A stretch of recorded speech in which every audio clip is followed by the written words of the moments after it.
expected to begin taking concrete steps this week on a plan to repeal and replace Obamacare.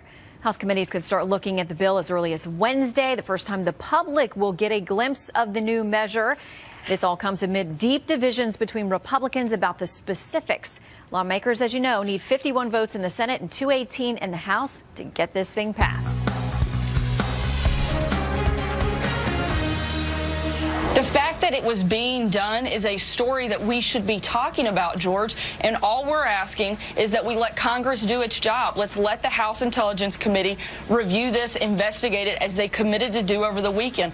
Look, there have been constant allegations. The hypocrisy on this story is absolutely outrageous. That from Sunday. Deputy White House Press Secretary Sarah Huckabee Sanders now reinforcing President Trump's call for an investigation into former President Obama and his administration. So where does it go now? House Intelligence Committee member Trey Gowdy is with me. He says it's already happening. And sir, good morning to you. So our viewers know you met with the FBI director last week, correct? Yes, sir. Thursday, House Intel behind closed doors for several hours, and he stayed later than he was designed to stay to answer more of our questions. Wow. How much of that can you share with us and our audience now, then? Exactly what I shared, that he came, that he answered our questions, and that he stayed a good long while. But so there's a reason we do it behind closed doors. I get it. There was no knowledge of what the president tweeted on Saturday morning about the Obama team surveilling Trump Tower. First I heard it was Saturday morning. And what did you think when you heard that, sir? Bill, it's really hard to cross-examine tweets. I need witnesses. I need documents. There are only two ways U.S. citizens' electronic communications can be intercepted. One's Title III, which is a criminal inquiry. The other is FISA, which is an intelligence inquiry. There is no other way for it lawfully to be done. The good news about both of those, Bill, is there's a paper trail.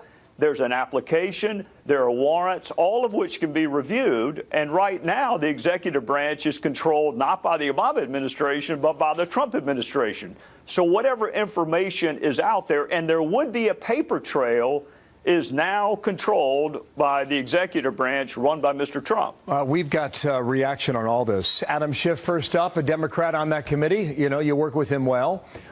He called the accusation on Sunday destructive. The other word he used was baseless. What does he know? He doesn't know any more than I know, and I'm sure Adam used to be a federal prosecutor. I'm sure what he meant to say was we need to interview all of the witnesses, we need to access all of the documents, and we're going to wait to make any conclusions until we have done both of those things. I'm sure that's what he meant to say. He did not say that, as you know. No, he did not say that. Bob Woodward said this on Fox News Sunday about the House's ability to investigate. Watch. Congress also is not very well equipped to do this. They've had some flops in recent investigations. So the quality of information, of evidence we're liable to get is going to be weak. I have to recall Watergate went on for 2 years and 2 months to get some sort of closure and clarity. Well, we're not going that far, but what do you think about his comment about the amount of information, the quality of evidence, et cetera? I think Congress is much better equipped to do investigations than journalists are. We can't rely on anonymous sources. We can't rely on leaked information, classified information, which in and of itself is a crime. So with all due respect to the reporters, I can't cross-examine anonymous sources. You can't even directly examine them.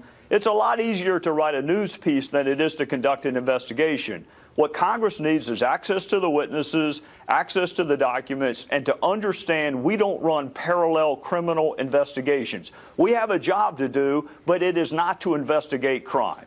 Have you seen evidence that the Obama team did surveillance at Trump Tower? No, sir. Have you seen evidence that the Trump team colluded with the Russians during the election last year?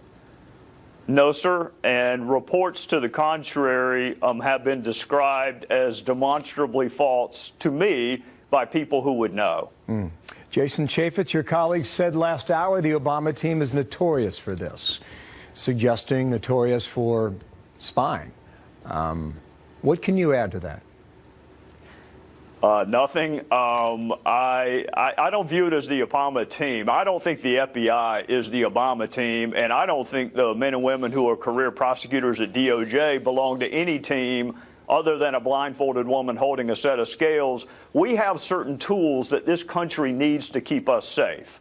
And it is great and wise and prudent and legal for those tools to be used lawfully and appropriately. If they're not used lawfully and appropriately, there is a paper trail, and we will be able to find it out. The Obama team is no longer in charge.